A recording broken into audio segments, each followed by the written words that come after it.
আমার আল্লাহ বললেন ওয়াল মুরসালাতি উরফা, আমি আল্লাহ আমার ওই সমস্ত বান্দাদের শপথ নিচ্ছি যাদেরকে এক জায়গা থেকে অন্য জায়গায় প্রেরণ করা হয় দলে দলে।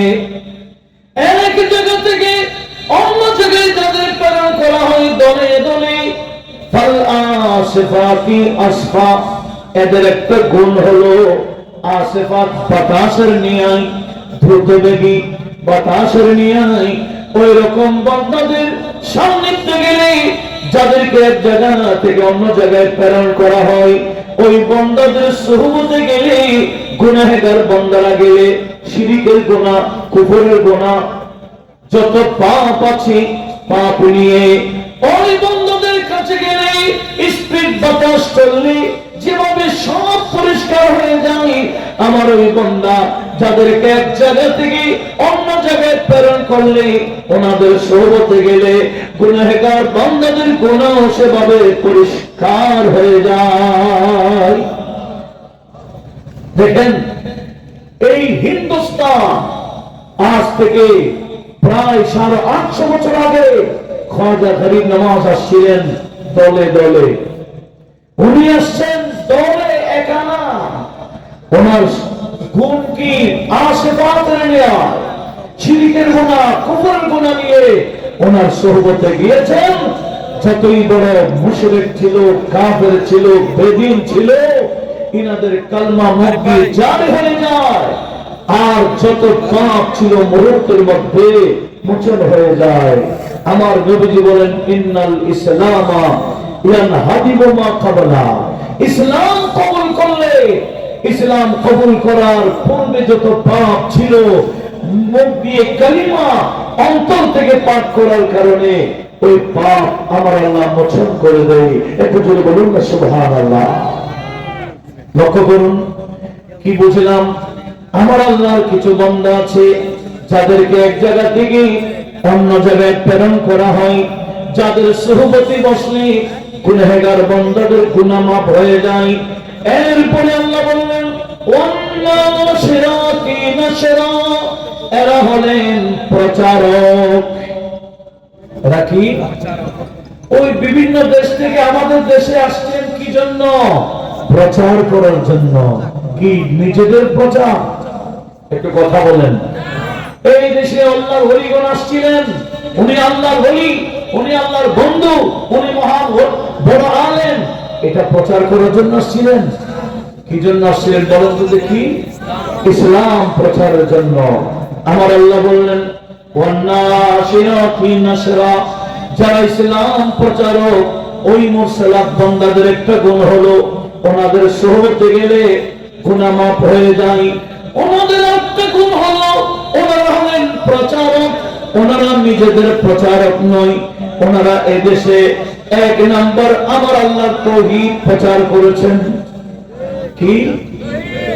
দ্বিতীয় নাম্বার রিসালাত প্রচার করেছেন, তৃতীয় নাম্বার মাযহাব প্রচার করেছেন, চতুর্থ নাম্বার বেলায়েতের প্রচার করেছেন, খানকা বানিয়েছেন। পীরানে তরিকতের কাজ ওনাদের মাধ্যমে আমরা পেয়েছি। কথা বলুন ঠিক কিনা?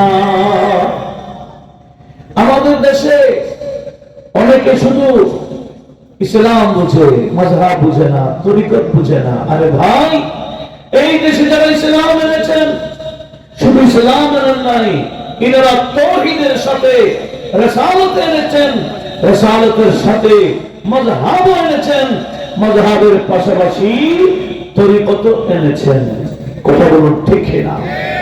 এই চারটা বিষয় যাদের কাছে থাকবে, এরাই হলো বাস্তব মুসলমান। কথা বললাম, এক নাম্বার কি? একটু বলেন বলেন। এক নাম্বার তাওহীদ। তাওহীদের স্লোগান আমরা দিই কিনা?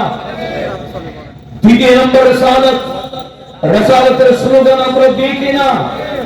তৃতীয় নাম্বার হলো ওই মাযহাবের, ইমানদারের মাযহাব এবং তরিকত, সেই ইমানদারের স্লোগান আমরা আমাদের প্যান্ডেলে দিয়ে থাকি। কথা বলো ঠিক কিনা?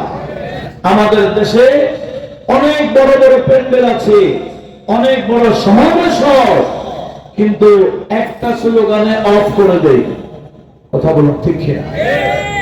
একটা স্লোগানে কি করে দেয়, আর সামনে যাই না, নারে তাকবীর বলে অথবা লিল্লাহি তাকবীর বলে, আর নারে রিসালাতের স্লোগান দেয় না, ভিলায়েতের স্লোগান দেয় না। আমার আল্লাহ কোরআনে পাকে স্পষ্ট করে দিয়েছেন, সূরা মুনাফিকুন একটা আছে না, একটু জোরে বলেন, সূরা মুনাফিকুন, এটা কোরআন শরীফে এখনো আছে কিনা? আছে। ওখানে 8 নম্বর আয়াতে আমার আল্লাহ স্পষ্ট করে দিয়েছেন, ওয়ালিল্লাহিল ইজ্জাতু ওয়া লিরাসূলিহি ওয়া লিল মুমিনিন ওয়ালাকিন্নাল মুনাফিকিনা লা ইয়ালামুন। আমার আল্লাহ বললেন, এক নম্বর ইজ্জত সম্মান আমি আল্লাহর জন্য, দ্বিতীয় নম্বর হলো আমার বন্ধু রাসূলের জন্য, তৃতীয় নম্বর হলো ঈমানদারের জন্য। কিন্তু মুনাফিকরা শুধু মনে করে ইজ্জত আমার জন্য, আমার রাসূলের ইজ্জত নাই, ঈমানদারের ইজ্জত হতে পারে না, এটা মুনাফিকে বলে। কেন বলে? আমার আল্লাহ বলেন, ইন্নাল মুনাফিকিন ওয়ালাকিন্নাল মুনাফিকিনা লা ইয়ালামুন। মুনাফিকরা সেটা বুঝে না, সেটা শুধু নারে তাকবীরের মধ্যে শেষ করে দেয়, লিল্লাহি তাকবীর বলে আর সামনে যায় না। এরকম লিল্লাহির ইজ্জতের মধ্যে যারা শেষ করে দেয়, ওয়ালি রাসূলিহি বলে না, ওয়ালিল মুমিনিনা স্লোগান দেয় না, আমার আল্লাহ কোরআন নাযিল করে স্পষ্ট করে দিলেন এরা মুমিন না মুনাফিক। বুঝতে কি কষ্ট হয়? কিছু প্যান্ডেল আছে ইমানদারের মুমিনের, আবার কিছু প্যান্ডেল আছে মুনাফিকের। মুমিনের প্যান্ডেল কোনগুলো? যেগুলোতে তাওহীদের স্লোগান থাকে, পাশাপাশি রিসালাতের স্লোগান থাকে, এরপরে ভিলায়েতের স্লোগানও থাকে। কথা বলুন ঠিক না? আজকে যারা ইসলাম ইসলাম বলছে, আরে ভাই ইসলাম তো এগুলো সমন্বয়, তাওহীদ, রিসালাত, ভিলায়েত, মাযহাব, এগুলো সমষ্টিতেই ইসলাম। আজকে ইসলাম থেকে কিছু বাদ দিচ্ছে, বাদ দিলে ওই বান্দা আমার আল্লাহ কি তার ইমানদারের মধ্যে রাখবে নাকি ইমানদার থেকেও বাদ দিবে? হ্যাঁ, রিসালাত বাদ দিলে আল্লাহ বলে তোমরা আমার বন্ধু রিসালাত বাদ দিলা, স্লোগান রিসালাত বাদ দিলে আমি কেন তোমাদেরকে ইমানদার রাখবো? ইমানদারের লিস্টি থেকে তুমিও বাদ। এই দেশে ইসলাম যারা প্রচার করেছেন এদের স্লোগান দিতে তোমরা রাজি না, এদের স্লোগান বাদ দিলে আমি আল্লাহর দৃষ্টিতে, ইমানদারের দৃষ্টিতে তোমরা নাই, তোমরাও বা। কথা বলুন ঠিক কিনা? আমার আল্লাহ কি বললেন? ওয়ান্নাশিরাতি নাশরা। আল্লাহ বলেন আমি ওই সমস্ত বান্দাদের শপথ করছি যারা নাশরাত, নাশরাত মানে প্রচারক। কিসের? নিজের প্রচারক না, ইসলামের দ্বীন প্রচারক, আকীদা প্রচারক, ধর্ম প্রচারক। আমার আল্লাহ বলেন আমি তাদের পছন্দ করছি। একটু জোরে বলি। এর পরেরটা আরো গুরুত্বপূর্ণ। এর পরের কসম কি? ফাল ফারিকাতি ফারকা। আমার আল্লাহ বলেন যে সমস্ত মুরসালাত বান্দা এক জায়গা থেকে অন্য জায়গায় যাদেরকে প্রেরণ করা হয়, যাদের সুহবত নিলে গুনাহ মাফ হয়ে যায়, যারা ইসলাম প্রচারক, এরাই হলো ফারিকা, এরাই হলো ফরককারী, এরাই হলো পার্থক্যকারী। কিসের পার্থক্য? বলে হক এবং বাতিল। এরা হলো ফারিকা। এই বিষয়টা খুব গুরুত্বপূর্ণ বিষয়। আমার আল্লাহ বলেন ফাল ফারিকাতি ফারকা, এরা হলেন ফরককারী। কেমন ফরক? হক বাতিলের ফরক। ফরক মানে পার্থক্য। টুপিওয়ালা, পাগড়িওয়ালা, দাড়িওয়ালা, নামাজি, কালামি, ইসলামের ব্যানার, সবাই মুখ দিয়ে বলে ইসলামের কথা, কোরআনের কথা, হাদিসের কথা, সুন্নাহর কথা সবাই বলে, প্রত্যেক মাহফিল থেকে কোরআনের তেলাওয়াত হয়, হুজুর পাকের হাদিসের তেলাওয়াত হয়। কোনটা হক কোনটা বাতিল আমরা চিনব কিভাবে? আমার আল্লাহ বলেন, বান্দা আমার কোরআন তেলাওয়াত দিয়ে, সুন্নতে রাসূলের তেলাওয়াত দিয়ে তোমরা হক বাতিল বুঝবে না। হক বাতিল বোঝার পার্থক্যকারী হলেন যারা এই দেশে ইসলাম প্রচার করেছেন, যারা মুরসালাত বান্দা, যাদেরকে আমি আল্লাহ ইসলাম প্রচারের জন্য প্রেরণ করেছি, এরাই হলেন হক এবং বাতিলের পার্থক্যকারী। জোরে বলুন সুবহানাল্লাহ।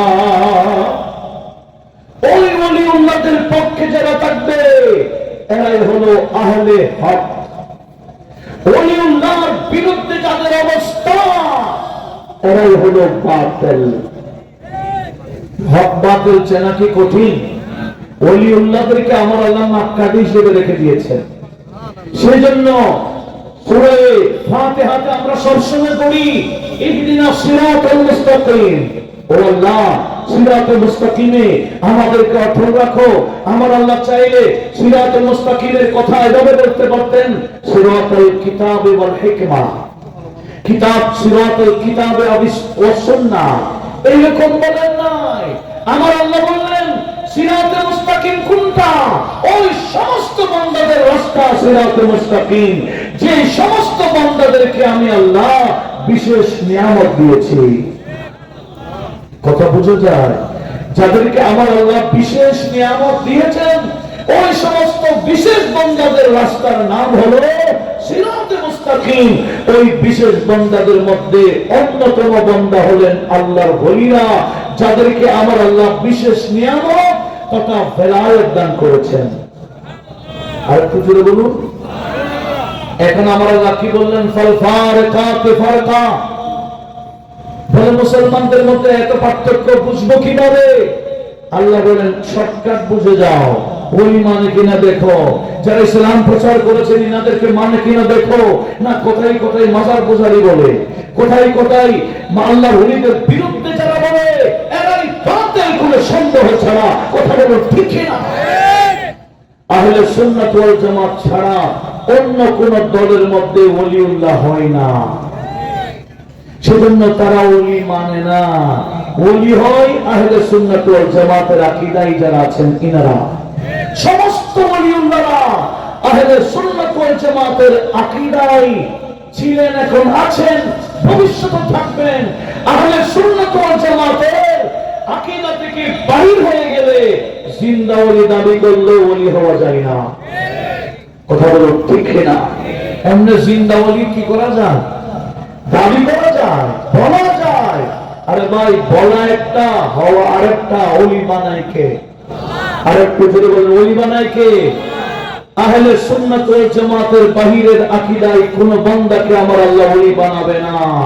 সেজন্য আল্লাহ বলেন যারা ইসলাম প্রচার করেছেন এরাই হলো হক বাতিলের মধ্যখানে পার্থক্যকারী। ওলিউল্লাহদেরকে মানলেই মানার মতো এরাই হলো আহলে হক। সেজন্য যত বাতিলকে আমরা চিনি বিভিন্ন নামে নামে নাম বলতে আমি রাজি না। এরা সুন্দর কোরআন সুন্দর আলোচনা করে, কোরআনের কথা বলে, হাদিসের কথা বলে, ওয়াজ করে, মানুষ আকৃষ্ট হয়ে যায়। বলতে বলতে বলতে বলতে মধ্যখানে কি বলবে? ওরা মাজার পূজারী। মাজার পূজারী শব্দ যারা মুখ দিয়ে বের করে, এরা হক দাবি করলে কি হক হবে? না। এদেশে কেউ মাজার পূজা করে না। এদেশের মুসলিম মিল্লাত মাজারে জিয়ারত করে। কথা বলুন, কি করে? মাজারে জিয়ারত করে। পূজা কেউ দেয় না। জিয়ারতকে যারা পূজা বলবে, শরীয়তের ভাষায় ফতোয়া হলো হারাম একটা বিষয়কে হারাম ফতোয়া দিয়ে দিলে ওই বান্দার ঈমানদার থাকে না, কাফের হয়ে যায়। আল্লাহর বিষয়গুলো বোঝার তৌফিক দিক। আমিন বলেন। আমি কথা সংক্ষেপ করতে যাচ্ছি। এরপরে আমার আল্লাহ কি বললেন? ফাল মুলকিয়াতি যিকরা। এরা কেমন বান্দা? যাদেরকে এক জায়গা থেকে অন্য জায়গায় প্রেরণ করা হয়, যাদের সুহবতে বসলে গুনাহগারদের গুনাহ মাফ হয়ে যায়, যারা ইসলাম প্রচারক এবং যারা হক বাতিলের পার্থক্যকারী। এরা কেমন? এরা হলো ফাল মুলকিয়াতি যিকরা। অত বড় ওই বান্দাগণ যাদের কলবে রাম রাম ছিল, যাদের কলবে বিভিন্ন জিকির ছিল, বিভিন্ন ধরনের ভাষণা ছিল, যাদের অন্তরে ভাবনা ছিল, ওইরকম বান্দাদের কলবে ওই সমস্ত আল্লাহর ওলিগণ, দ্বীন প্রচারকগণ, যাদেরকে আমার আল্লাহ বিভিন্ন দেশ থেকে আমাদের দেশে প্রেরণ করেছেন, এরা মানুষের কলবের মধ্যে আল্লাহর জিকির চালু করে দেয়। উচ্চ আওয়াজে বলুন সুবহানাল্লাহ। এই কলবে জিকির চালু করার মাধ্যমে এদেশে ওলি আল্লাহরা ইসলাম প্রচার করেছেন। কত বড় ঠিক না? আপনারা শুনেছেন খাজা গরিব নওয়াজ রাদিয়াল্লাহু তাআলা যখন আনা সাগরের পারে আস্তানা নিলেন, তখন এই বিদ্যরাজ হুকুম দিলেন, এই আজমিরের এলাকার মানুষ, রাজা রামদেও, তোমার এলাকায় মুসলমানের এক দরবেশ আনা সাগরের পারে আস্তানা নিয়েছে, কি চাই না তুমি তোমার সৈন্য নিয়ে এই মুসলিম দরবেশকে বের করে দাও। তখন রাজা রামদেও তার 1000 সৈন্য নিয়ে আসছিল। দেখতেছে গরিব নওয়াজ, বান্দা নওয়াজ, ওনার সাথে আরো 40 জন ছিলেন, ইনাদেরকে নিয়ে ইবাদতে মগ্ন ছিলেন, রিয়াজত করছিলেন। রাজা রামদেবের কাছে ধর্মীয় জ্ঞান ছিল, উনি বুঝতেছেন হ্যাঁ মুসলমান হলো, উনি উপাসনা করছে, উপাসনা শেষ করলেই বের করে দেব।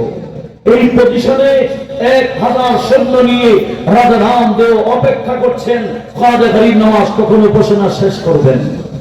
এদিকে গরিব নওয়াজ নামাজ, মুরাকাবা, মুশাহাদা, রিয়াজত, ইবাদত শেষ করে মাথা যখন উত্তোলন করলেন, উঁচু করলেন, দেখলেন রাজা দাঁড়িয়ে আছে 1000 সৈন্য নিয়ে। রাজা রামদেবের দিকে গরিব নওয়াজ, বান্দা নওয়াজের চেহারা, গরিব নওয়াজের নজর যখন রাজার চেহারার দিকে দিল, এমন অ্যাকশন হয়ে গেল, রাজাকে বলতে হয় নাই, আয় রাজা তুমি কেন আসছো, কি চাও, কিছু বলে নাই। হুজুর গরিব নওয়াজ রাজা রামদেবের চেহারাতে নজর দেওয়ার সাথে সাথে ওই রামদেবের জবানে খুলে গেল, কালমা শরীফ জারি হয়ে গেল। যে বান্দা ছিল গরিব নওয়াজকে বের করে দিবে, আর গরিব নওয়াজ তার চেহারার দিকে নজর দিতেই কলবের মধ্যে জিকির চালু করে দিবেন। আবার আল্লাহ বলে ফাল মুলকিয়াতি যিকরা, এরা এমন বান্দা যারা মানুষের কলবের মধ্যে জিকির চালু করে দেয়। রাজা রামদেব কদমে ঝুঁকে গেল, ওগো গরিব নওয়াজ, আমাকে পিত্তরাজ পাঠিয়েছেন আপনাকে বের করে দেওয়ার জন্য।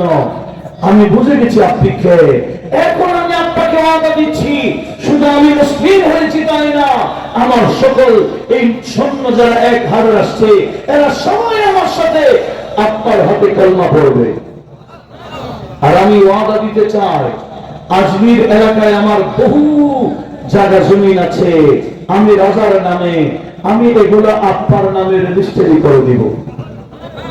এখানে কোন রাজা মহারাজা আপনাকে আর বের করতে পারবে না, এগুলো আপনার জমি, আপনি নিজেই জমিনদার হয়ে যাবেন, এরা জমিনের মালিক হয়ে যাবেন, কেউ আপনাকে বের করতে পারবে না। এই আজমিরের এলাকায় যেখানে বসে গরিব নওয়াজ ইসলামের খেদমত করেছেন, ওই রাজা রামদেব ইনার নাম দিয়েছেন খাজা গরিব নওয়াজে। মুসলমান বানাবার পরে ওনার নাম দিয়েছেন আব্দুর রহমান। কি দিয়েছেন? আব্দুর রহমান নাম দিয়েছেন। আর উনি গরিব নওয়াজের নামে জায়গা রেজিস্ট্রি করে দিয়েছেন বর্তমানে, যেখানে গরিব নওয়াজের আস্তানা শরীফ আছে, মাজার আছে, বিভিন্ন কিছু আছে, এগুলা গরিব নওয়াজ প্রতিষ্ঠা করেছেন একটা নজর দিয়ে। সেজন্য কবি বলে, क्या तुमको बताओ कितने मकबूल नजर है ख्वाजा, क्या तुमको बताओ कितने मकबूल नजर है ख्वाजा, सच पहुंच तो मेरा दिल में मेरी जान जिगर है ख्वाजा, मेरी जान जिगर है ख्वाजा, मेरी निगाहों में, मेरी निगाहों में, मेरी निगाहों में ख्वाजा का जलवा, ख्वाजा का जलवा आज भी है और कल भी रहेगा। একটু জোরে বলুন মারহাবা। আমার আল্লাহ বলেন ফালমুল কিয়াতি যিকরা, এরা কেমন বান্দা যারা মানুষের কলবে জিকির চালু করে দেয়। আজকে দেখেন মানুষের কলবে কর্তৃত্ব করে করতে পারে না। আর ভাই বুম মারা শিখেন কলবে, কোথায়? কলবে যারা বুম মারতে জানেন, এই গ্রেনেড বোম টোমে গোলা মারতে হয় না। শরীরে বুম মেরে ইসলাম কায়েম করা যায় না, ইসলাম প্রতিষ্ঠা করতে হয়। কলবে বোম মেরে ওই পরিষ্কার করে দিতে হবে যেগুলো শিরক কুফরের কলব ছিল, ও বুম মেরে পরিষ্কার করে আল্লাহর জিকির চালু করে দিতে পারলেই ইসলাম প্রতিষ্ঠা হয়। কথা বলো ঠিক না? এভাবেই ইসলাম প্রচার করেছেন আল্লাহর ওলিগণ। আমার আল্লাহ ওই সমস্ত মুরসালাত বান্দাদের শপথ নিলেন। কেন নিয়েছেন? একটা কথা বলার জন্য, ইন্নামা তুআদুনা লাওয়াকি। বান্দা আমার, যেই দিনের কথা আমি আল্লাহ তোমাদেরকে বারবার বলি, সেটি হলো কিয়ামতের দিন। তোমাদেরকে হিসাব দিতে হবে ওই কিয়ামতের দিন। আজকে দেখেন মানুষ এই সম্পদের জন্য এত বেশি লোভী হয়ে গেল, দুনিয়া অর্জনের জন্য, একটা গদির জন্য ঈমান বিক্রি করার কোনো ব্যাপার হচ্ছে না। কথা বলো ঠিক না? এই দুনিয়াতে আমরা আর থাকলে আর কয়দিন? আমার নবীজি বলেছেন আমার উম্মতি বাইনা 60 ইলা 70, আমার অধিকাংশ উম্মতরা 60 থেকে 70 বছরের ভিতরেই কবরস্থানে চলে যাবে।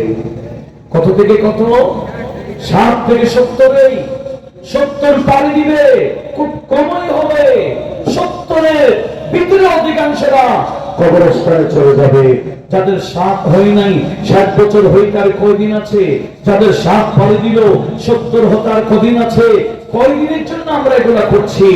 একটু যদি আমরা চিন্তাধারা করি, আখিরাতের জন্য যদি আমরা প্রস্তুতি নিতে চাই, আল্লাহর ওলিরা যে পথে চলেছেন, যে শিক্ষা আমাদেরকে দিয়েছেন, এই শিক্ষায় শিক্ষিত হলে ওই সমস্ত বান্দাদের দুনিয়াতে শান্তি, কবরেও শান্তি, আখিরাতেও মুক্তি এবং শান্তির ঘর দারুস সালাম নামে একটা জান্নাত বানিয়েছেন আমার আল্লাহ, সেখানে স্থান করে দিবে।